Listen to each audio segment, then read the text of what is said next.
Once, when I was a teenager, my father and I were standing in line to buy tickets for the circus. Finally, there was only one family between us and the ticket counter. This family made a big impression on me. There were 8 children, all probably under the age of 12.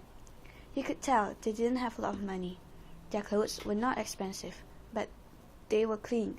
The children were well behaved, all of them standing in line 2 by 2 behind their parents, holding hands.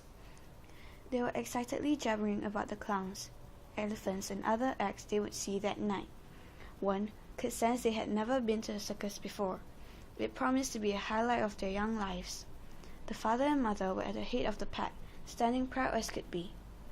The mother was holding her husband's hand, looking up at him as if to say, "You're my knight in shining armor." He was smiling and basking in pride, looking at her as if to reply, "You got that right." The ticket lady asked the father how many tickets he wanted.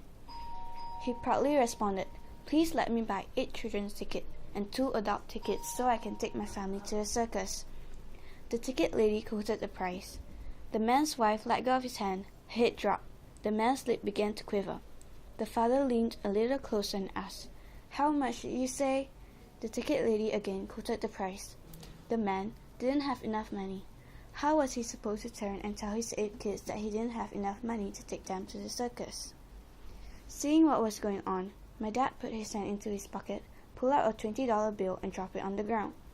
My father reached down, picked up the bill, tapped the man on the shoulder and said, "Excuse me, sir, this fell out of your pocket."